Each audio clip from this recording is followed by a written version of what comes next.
Agar oxirgi kunlarda mahallangizda gaz xodimlari uyma-uy yurib, gaz jihozlarini, qozonxonaning mo'rini, hisoblagichni yoki hujjatlarni tekshirayotgan bo'lsa, bu ma'lumot siz uchun juda muhim.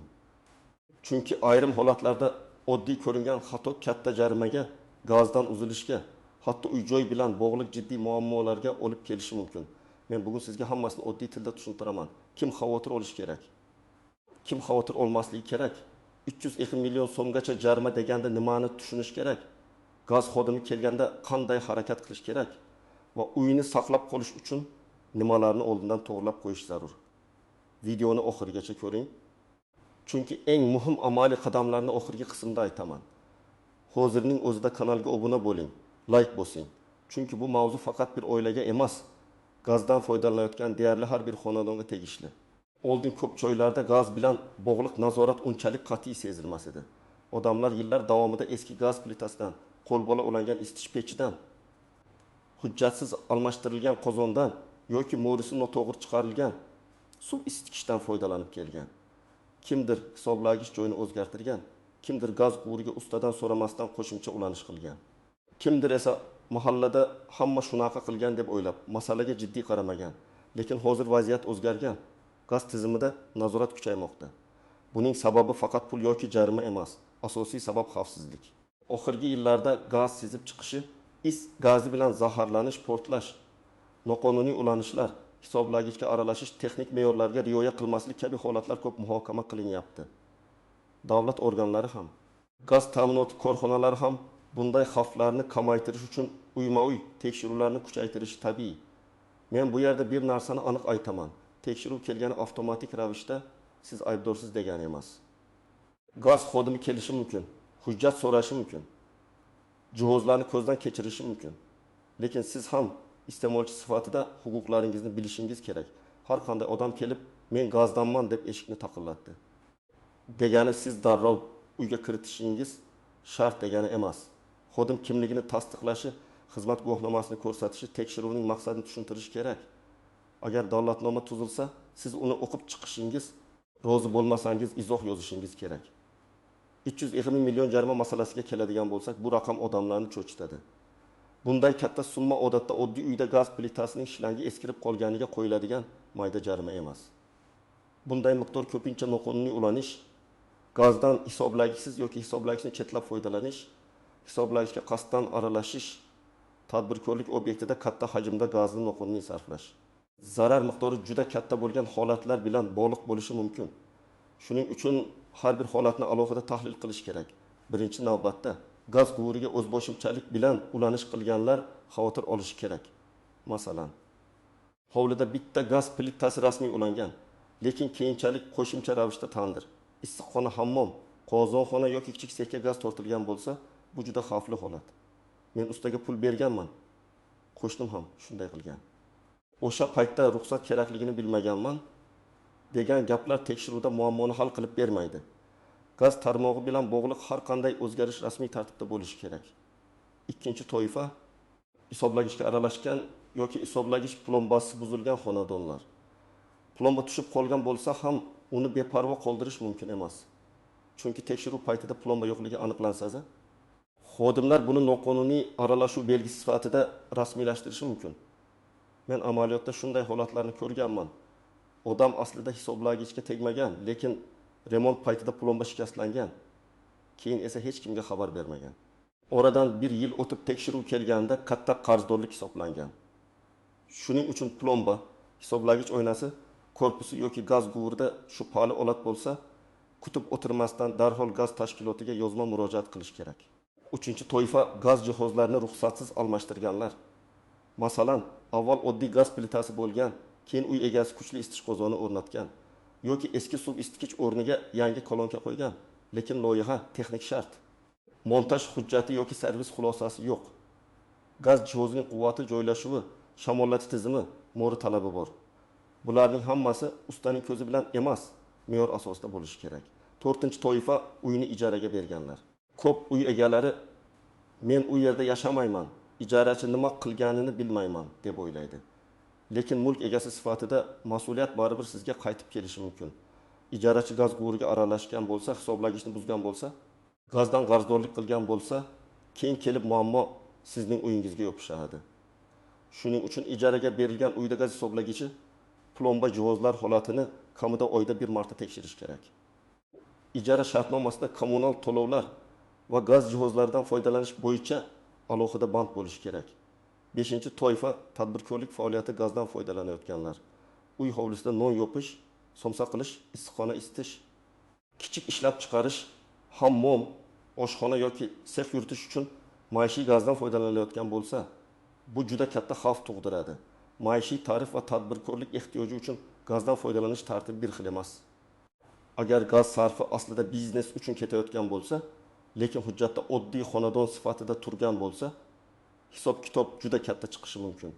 Agar sizning gaz hisoblagichingiz rasmiy o'rnatilgan bo'lsa, plombalari joyida bo'lsa, gaz jihozlari hujjat bo'yicha ishlatilayotgan bo'lsa, qarzdorlik bo'lmasa, mo'ri va shamollatish talablari buzilmagan bo'lsa, ortiqcha vahimaga tushmang. Tekshiruvdan maqsad har bir uyga jarima yozish emas. Tartib joyida bo'lsa, xodimlar keladi, ko'radi, kerak bo'lsa tavsiya beradi, dalolatnoma tuzadi va ketadi. Masalan, oddiy 2 xonali uyda bitta gaz plitasi, bitta isitish qozoni bor. Hisoblagich tashqarida yoki ko'rish mumkin bo'lgan joyda plombasi joyida. To'lovlar vaqtida to'langan. Qozon sertifikatlangan va servis ko'rigidan o'tgan. Bunday holatda odamning asosiy vazifasi hujjatlarni tayyor tutish va tekshiruv paytida xotirjam bo'lish. Yana bir misol. Xonadonda eski gaz plitasi bor. Lekin u rasmiy ulangan, shlangi yaroqli, xona shamollatiladi, gaz hidi yo'q. Xodim kelib shlangni almashtirishni tavsiya qilishi mumkin. Bu darrov millionlab jarima degani emas. Lekin tavsiyani e'tiborsiz qoldirmaslik kerak. Chunki bugun ogohlantirish bo'lgan narsa ertaga xavfli holatga aylanishi mumkin. Birinchi holat, hovlida yashovchi fuqaro dastlab faqat uy uchun gaz olgan. Keyin hovlining orqa tomonida kichik issiqxona qurib, qishda uni gaz bilan isitishni boshlagan.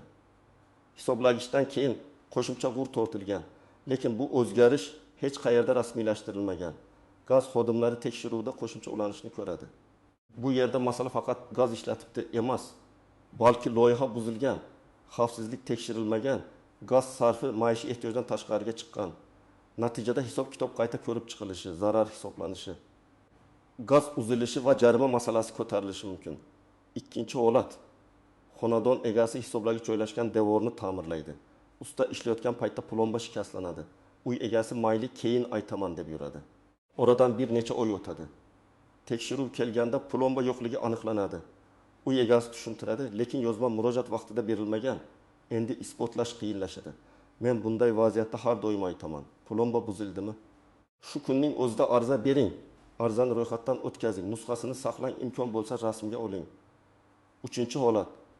Uy egasi eski qozonni yangisiga almashtiradi. Yangi qozon kuchliroq, gaz sarfi ko'proq, mo'ri talabi boshqacha. Usta hammasi bo'laveradi deb ulab beradi. Qishda qozon ishlaydi, lekin shamollatish yetarli emas. Bu yerda jarimadan ham oldin inson hayoti xavf ostida. Is gazi ko'rinmaydi, hidi sezilmaydi. Odam uxlab yotganda ham zaharlanishi mumkin. Shuning uchun gaz jihozini almashtirish faqat quvur ulash emas, butun xavfsizlik tizimini qayta tekshirish degani. 4-holat, fuqaro uyini ijaraga beradi. Ijarachi uyda kichik oshxona yuritadi. Kuniga ko'p miqdorda ovqat pishiradi. Gaz plitasi doimiy ishlaydi. To'lovlar oshadi, hisoblagichda muammo paydo bo'ladi. Keyin ijarachi ketib qoladi. Tekshiruv kelganda uy egasi men bilmaganman deydi. Lekin hujjatlar uy egasi nomida. Shuning uchun men uy egalariga har doim kommunal nazoratni shartnoma darajasida yozishni maslahat beraman. Endi eng ko'p savol beradigan joyga keldik. 310 million so'm jarima yoki zarar hisoblanishi qanday vaziyatlarda paydo bo'lishi mumkin?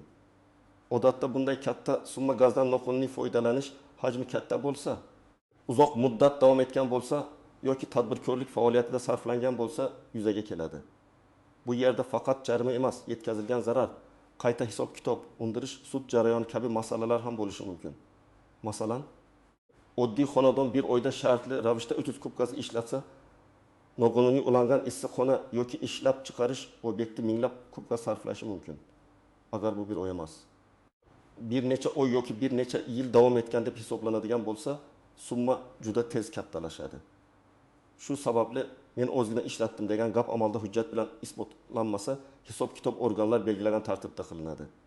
Bu masalada eng katta hatto odamlarning davlatnomani o'qimasdan imzolashi. Xodimlar keladi, nimadir yozadi. Fuqaro esa imzo qo'ying deyishganda shoshilib imzo qo'yadi. Keyin qarasa, davlatnomada noqonuniy ulanish aniqlandi. Plomba buzilgan, hisoblagichga aralashuv bor. Gazdan hisobga olinmagan holda foydalanilgan degan jumlalar turadi. Agar siz bunday jumlalarga rozi bo'lmasangiz, dalolatnomaga mazkur holatga rozi emasman. Qo'shimcha tekshiruv va ekspertiza so'rayman deb yozishingiz kerak. İmzo qo'yishdan oldin har bir qatorni o'qing. Bir muhim noziklik bor. Gaz xodimi sizning uyingizga kirishi uchun asos bo'lishi kerak. U xizmat guvohnomasini ko'rsatishi, qaysi tashkilotdan ekanini aytishi, tekshiruv maqsadini tushuntirishi kerak.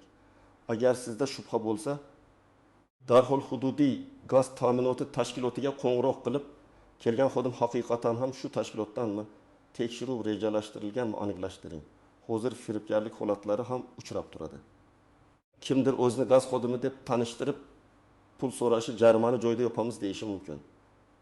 Rasmiy jarima yoki to'lov naqd pul bilan xodimning qo'liga berilmaydi. Ikkinchi noziklik, dalolatnoma tuzilganda guvohlar masalasi. Agar xodimlar biror qoidabuzarlikni yozayotgan bo'lsa, siz jarayonda qatnashing, rasm va video qayd qiling, qo'shni yoki mahalla vakili guvoh bo'lishini so'rang. Albatta, hech kim bilan janjal qilmang. Lekin hujjat qanday tuzilayotganini nazorat qiling. Chunki keyin nizolashuv bo'lsa, aynan dalolatnoma, rasm, video, ariza, javob xatlari asosiy dalil bo'ladi. Uchinchi noziklik, eski uylar va meros bo'lib qolgan hovlilar. Ko'p oilalarda uy ota-onadan qolgan, gaz tarmog'i qachon, kim tomonidan tortilgani noma'lum. Hujjatlar yo'qolgan bo'lishi mumkin. Bu holatda men bilmayman deb yurish xavfli. Oldindan gaz tashkilotiga borib, shaxsiy hisob raqam, ulanish hujjatlari, loyiha mavjudligi, hisoblagich ma'lumotlari bo'yicha ma'lumot oling. Agar hujjat yetishmasa, qonuniylashtirish tartibini so'rang. 4-noziklik, qarzdorlik va texnik qoidabuzarlikni aralashtirmaslik kerak. Gazdan qarzingiz bo'lsa, bu alohida masala. Noqonuniy ulanish yoki hisoblagichga aralashuv esa alohida masala. Ba'zi odamlar men to'lov qilganman-ku deydi. To'lov qilganingiz yaxshi, lekin agar tizimda rasmiy bo'lmagan qo'shimcha gaz jihozi bo'lsa, to'lovning o'zi bu qoidabuzarlikni avtomatik qonuniy qilmaydi. 5-noziklik, gazni vaqtincha uzib qo'yish. Agar xavfsizlikka tahdid bo'lsa, masalan, gaz sizib chiqishi aniqlansa, mo'ri ishlamasa, jihoz xavfli holatda bo'lsa, gaz ta'minoti to'xtatilishi mumkin. Bu holatda odamlar qishda gazsiz qoldirishdi deb norozilik bildiradi. Lekin xavfsizlik birinchi o'rinda turadi. Bunday vaziyatda eng to'g'ri yo'l xodim bilan tortishish emas, kamchilikni rasmiy tartibda bartaraf etish, dalolatnoma olish va qayta ulash uchun murojaat qilish. Men sizga aniq tartibni aytaman. Birinchi qadam.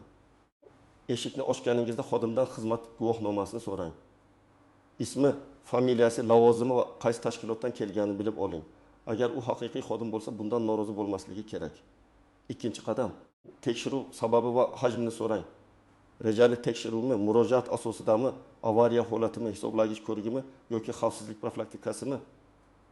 Sababni tushunsangiz, keyingi harakatingiz aniq bo'ladi. 3-qadam. Uyga kiritishdan oldin imkon qadar jarayonni qayd qiling. Telefoningizda rasm yoki video qilish mumkin. Bu janjal uchun emas, keyinchalik tushunmovchilik bo'lmasligi uchun kerak. Lekin shaxsiy hayot, boshqa oila a'zolari va xavfsizlik qoidalarini ham inobatga oling. 4-qadam. Xodimlar nima ko'rayotganini kuzating. Hisoblagich raqami, plomba holati ko'rsatkich, quvur, gaz plitasi, qozon, mo'ri, shamollatish joylari tekshirilishi mumkin. Agar biror kamchilik aytilsa, qaysi me'yor buzilgan, qanday bartaraf qilinadi, qancha muddat beriladi deb so'rang. 5-qadam. Dalolatnomani o'qimasdan imzo qo'ymang. Agar hammasi to'g'ri yozilgan bo'lsa, imzo qo'yishingiz mumkin. Agar rozi bo'lmasangiz, bo'sh joyga o'z izohingizni yozing. Masalan, dalolatnomadagi noqonuniy ulanish haqidagi xulosaga rozi emasman. Qo'shimcha tekshiruv o'tkazilishini so'rayman. Yoki plomba ta'mirlash vaqtida shikastlangan. Bu haqda murojaat qilishga tayyorman. Hisoblagichga aralashuv bo'lmagan. Izohsiz imzo qo'yish keyin sizga qarshi ishlashi mumkin. 6-qadam. Hech kimga joyida naqd pul bermang. Agar jarima bo'lsa, rasmiy qaror, hisob-kitob, to'lov rekviziti bo'lishi kerak. Hozir hal qilib beramiz. Dalolatnomaga yozmaymiz. Shuncha bersangiz bo'ldi degan gaplar juda xavfli. Bunday holatda tashkilotning ishonch telefoniga yoki huquqni muhofaza qiluvchi organlarga murojaat qilish kerak. Uy egasi sifatida sizda bir nechta hujjat tartibli turishi kerak. Avvalo, shaxsiy hisob raqam va gaz ta'minoti bo'yicha ma'lumotlar, keyin hisoblagich o'rnatilgani, plombalangani yoki almashtirilgani haqidagi dalolatnomalar, gaz jihozlari bo'yicha texnik pasportlar, agar mavjud bo'lsa loyiha hujjatlari, servis ko'rgi hujjatlari, ta'mirlash yoki almashtirish bo'yicha rasmiy kvitansiyalar. Agar uy yaqinda sotib olingan bo'lsa, gaz bo'yicha qarzdorlik yo'qligi va hisoblagich holatini albatta tekshiring. Ko'p odam uy oldi sotdi paytida faqat kadastr va oldi sotdi shartnomasiga qaraydi. Kommunal tarmoqlarni esa keyinga qoldiradi. Keyin eski qarz, eski qoidabuzarlik, noqonuniy ulanish masalasi yangi egaga bosh og'riq bo'lib qaytadi. Uy sotib olayotganda gaz tashkilotidan holat bo'yicha ma'lumot olish juda muhim. Agar plomba buzilgan bo'lsa, ariza yozing. Arizada sanani, manzilni, shaxsiy hisob raqamini, muammo qanday aniqlanganini aniq ko'rsating. Hisoblagich plombasi ta'mirlash ishlari davomida shikastlanganini aniqladim. Hisoblikka aralashuv bo'lmagan.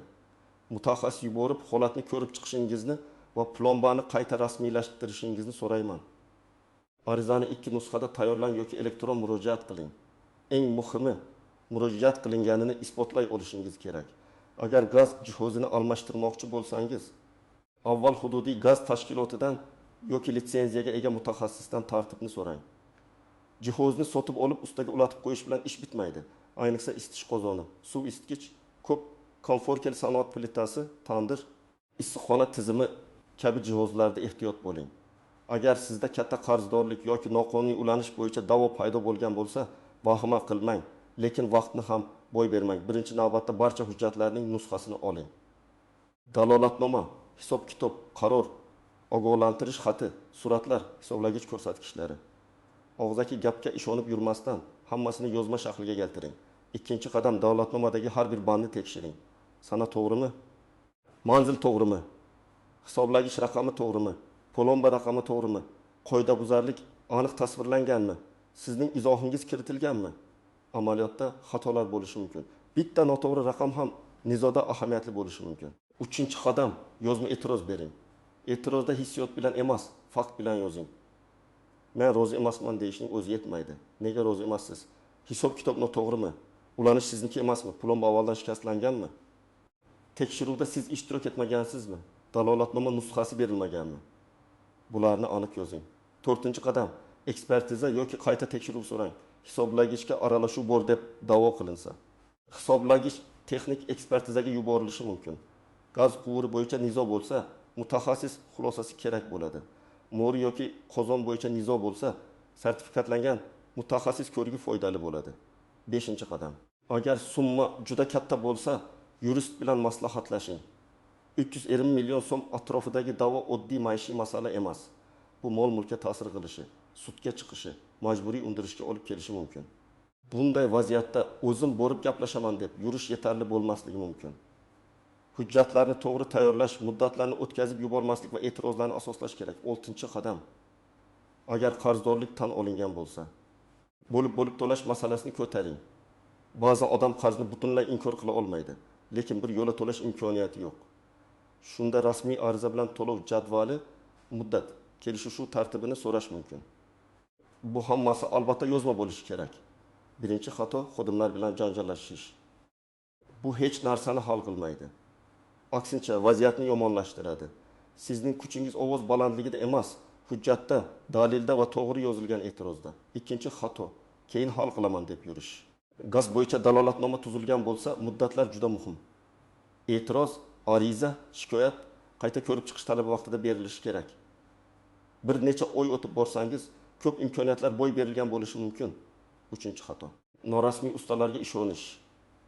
Gaz elektr simi emas. Xohlagan odam kelib ulab ketadigan ish emas. Noto'g'ri ulangan bitta qozon butun oilani xavf ostiga qo'yishi mumkin. Gaz bilan ishlaydigan har qanday ustadan hujjat, ruxsat, kafolat va rasmiy kvitansiya talab qiling. 4-xato. Uy sotib olayotganda gaz tizimini tekshirmaslik. Chiroyli remont qilingan uyda devor ichida noqonuniy quvur bo'lishi mumkin. Hisoblagich tashqaridan yaxshi ko'rinishi mumkin. Lekin hujjatlarda muammo bo'lishi mumkin. Uy olmoqchi bo'lsangiz, gaz, elektr, suv, kanalizatsiya bo'yicha alohida tekshiruv qiling. 5-xato, dalolatnomani rasmga olmaslik. Sizga nusxa berilishi kerak, lekin amalda turli vaziyat bo'ladi. Shuning uchun hujjat tuzilgan zahoti telefoningizda rasmga olib qo'ying. keyin matn o'zgargan, o'zgarmaganini, nimalar yozilganini solishtirish imkoniyati bo'ladi. Men oddiy fuqaroga shunday maslahat beraman. Bugun kechqurun uyingizdagi gaz tizimini ko'zdan kechiring. Hisoblagich qayerda? Plombasi bormi? Ko'rsatkichi o'qiladimi? Gaz hidi yo'qmi? Shlanglar eski emasmi? Qozon yoki kolonka mo'risi to'g'ri ishlayaptimi? Shamollatish yo'li yopilmaganmi? Bularni tekshirish uchun mutaxassis bo'lish shart emas, lekin shubha bo'lsa, darhol mutaxassis chaqirish kerak. Keyin hujjatlarni bir joyga yig'ing. Gaz bo'yicha shaxsiy hisob raqam, oxirgi to'lovlar, hisoblagich dalolatnomasi, jihoz pasporti, servis qog'ozlari. Agar biror narsa yo'q bo'lsa, hududiy gaz tashkilotiga boring yoki rasmiy elektron murojaat yuboring. Mening xonadonimdagi gaz ulanishi va hisoblagich holati bo'yicha ma'lumot berishingizni so'rayman, deb yozing. Bu profilaktika. Muammo chiqqandan keyin yugurgandan ko'ra oldindan tartibga keltirgan yaxshi. Agar siz tadbirkorlik uchun gazdan foydalanayotgan bo'lsangiz, bu masalani alohida ko'rib chiqing. Maishiy gazdan biznes uchun foydalanish kelajakda katta moliyaviy da'voga sabab bo'lishi mumkin. Faoliyatingiz qonuniymi? Tarif to'g'rimi? Jihozlar ro'yxatdan o'tganmi? Gaz sarfi qanday hisoblanadi? Buni rasmiy aniqlashtiring. Gaz xodimlari uyma-uy yurgani o'z-o'zidan qo'rqinchli narsa emas.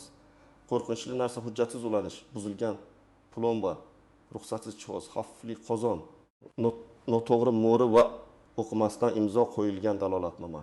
300 million so'mgacha yetadigan katta da'volar odatda oddiy beparvolikdan emas, uzoq vaqt davom etgan yoki katta hajmdagi qoidabuzarliklardan kelib chiqadi. Lekin kichik xato ham vaqtida tuzatilmasa, katta muammoga aylanishi mumkin.